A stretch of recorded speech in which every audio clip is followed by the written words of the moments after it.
함께 읽을 말씀 레위기 5장, 시편 3편 4편, 잠언 20장, 골로새서 3장 말씀입니다. 함께 나눌 주제는요, 다 아신다라는 겁니다. 주님이 다 아신다는 거예요. 자, 먼저 우리의 형편을 아십니다. 우리가 어떤 형편에 있는지, 그 삶의 여유가 있는지 없는지 하나님은 다 아십니다. 레위기 5장은요, 속죄제를 드려야 하는 몇 가지 경우에 대하여 설명을 하고 있습니다. 불의한 일을 본 증인임에도 알리지 않는 경우, 부정한 것들을 접촉한 경우, 거짓 맹세를 한 경우 등등 그 죄에 대하여 속죄제를 드려서 허물을 속할 것을 말씀하고 있습니다. 근데 주목할 것이 가난한 자들을 위한 속죄제에 대한 말씀입니다. 죄에 대해 반드시 어린 양이나 염소 등으로 속죄제를 드려야 하는데 그 힘이 어린 양을 바치는 데 미치지 못하면 산비둘기 2마리나 집비둘기 새끼 2마리를 속죄제물로 드릴 수 있게 하셨습니다. 그리고 비둘기조차도 마련할 힘이 없으면 고운 가루 10분의 1 에바를 예물로 드려 그 죄를 속죄할 수 있게 하셨습니다. 그 레위기 5장 11절 12절 말씀 보면요, 만일 그의 손이 산비둘기 2마리나 집비둘기 2마리에도 미치지 못하면 그의 범죄로 말미암아 고운 가루 10분의 1 에바를 예물로 가져다가 속죄제물로 드리되 이는 속죄제인즉 그 위에 기름을 붓지 말며 위약을 놓지 말고 그것을 제사장에게로 가져갈 것이요 제사장은 그것을 기념물로 한 움큼을 가져다가 제단 위 여호와의 화제물 위에서 불사를지니 이는 속죄제라. 자, 죄를 씻고 하나님과의 관계를 이어가기 위해서는 속죄제 반드시 필요합니다. 죄를 씻지 않고는 하나님의 심판에 처할 수밖에 없죠. 그런데 가난하여 재물을 준비할 수 없어 속죄제를 드릴 수 없다면 이건 얼마나 큰 불행이겠습니까? 그러나 하나님은 우리의 모든 형편을 다 아신다라는 겁니다. 가난하여 비둘기조차도 마련할 수 없는 사람의 형편을 아시고 고운 가루를 통해서 속죄제를 드릴 수 있게 하셨다라는 겁니다. 결코 가난함이 속죄제를 통해 허물을 씻는 데 장애가 되지 않도록 그렇게 배려하셨다라는 겁니다. 자, 결국 무엇입니까? 그만큼 하나님은요, 우리의 형편을 잘 아십니다. 우리를 사랑하시며 우리 모두가 죄에서 해방되어 생명의 삶을 살기를 바라십니다. 이것이 놀라운 하나님의 은혜인데 이 은혜 잊지 않기를 소원합니다. 자, 또한 하나님은 우리의 고난을 아십니다. 우리가 처한 고난과 두려움의 상황, 이건 모르지 않으시고 도우십니다. 우리가 고난 중에 부르짖는 기도에 응답하십니다. 시편 3편은요, 아들 압살롬의 반역으로 인해서 다윗이 왕궁을 버리고 급히 도망하는 중에 쓴 시입니다. 압살롬을 피해 도망가는 그 급박하고 절박한 상황으로 큰 두려움 중에 있을 수밖에 없었지만 다윗은 하나님을 향한 믿음으로 그 두려움을 담대함으로 바꾸어 갔습니다. 시편 3편 4절에서 6절 말씀 보면 내가 나의 목소리로 여호와께 부르짖으니 그의 성산에서 응답하시는도다. 내가 누워 자고 깨었으니 여호와께서 나를 붙드심이로다.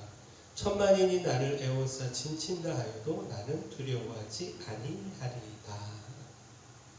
수많은 사람들이 압살롬 편에 서서 곧 다윗을 치는 대적과 원수가 돼서 다윗은 절망할 수밖에 없다는 것이죠.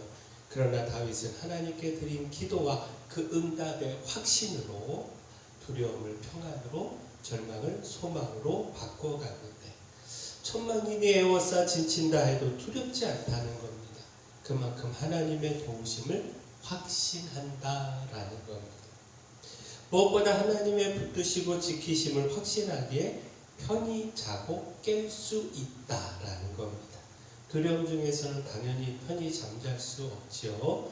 그러나 다윗은 그 모든 고난을 아시는 하나님을 믿고 바라보았기에 결코 하나님은 그 고난과 두려움 가운데서 고통하며 절망하는 자신의 상황을 모르지 않으시고 또 외면하지 않으심을 믿기에 그처럼 누워 자고 깬다는 겁니다.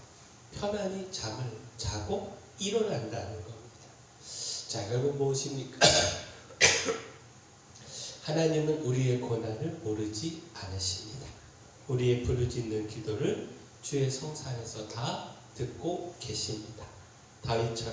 따라서 다윗처럼 고난으로 두려워하지 말고 주의 도우심과 승리를 믿고 확신하는 우리 모두가 되기를 소원합니다. 두려움을 하나님을 향한 믿음으로 또 그로 인한 평안과 소망으로 바꾸어가기를 축원합니다. 자, 또한 하나님은요, 우리의 진실함을 아십니다. 우리가 정직한가 거짓된가 다 아신다라는 겁니다.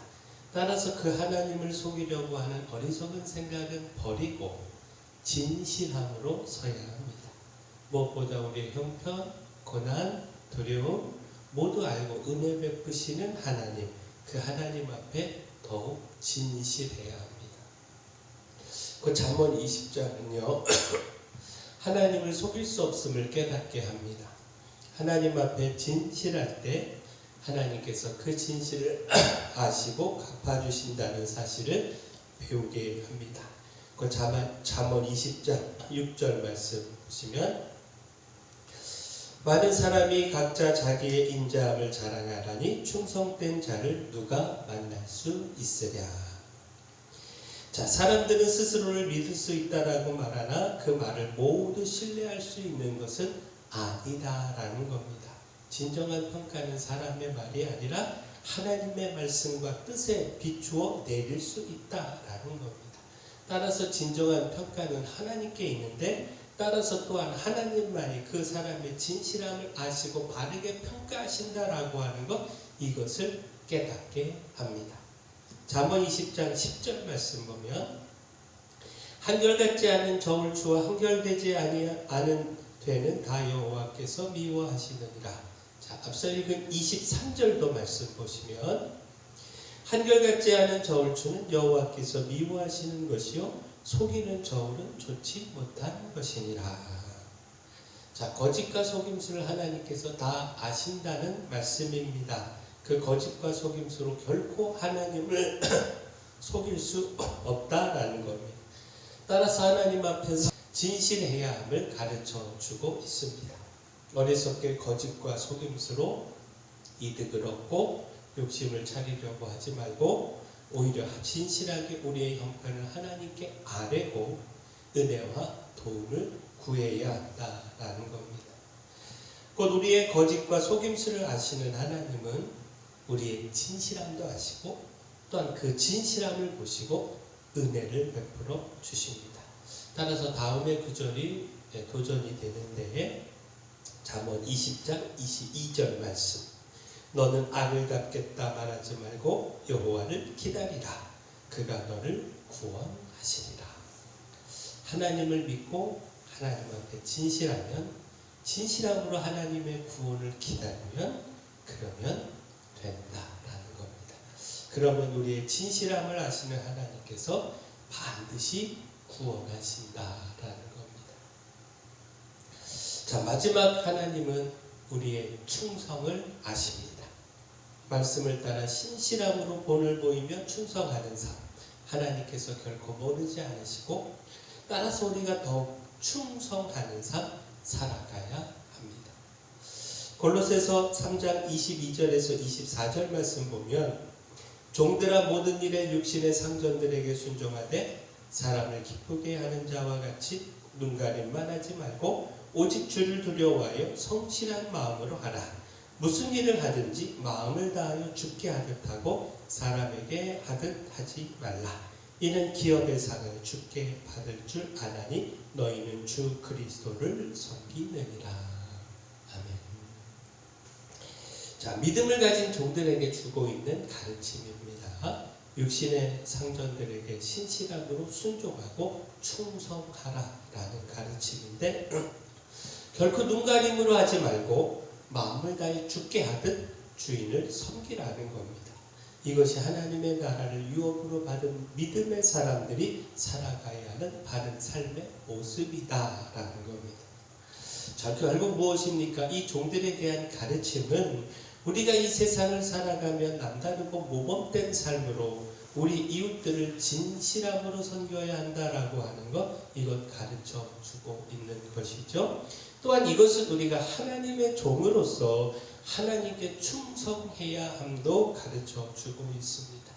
무엇보다 계속해서 나누고 있는 말씀처럼 주님은 이런 우리의 모범된 삶, 곧 충성을 아신다라는 겁니다.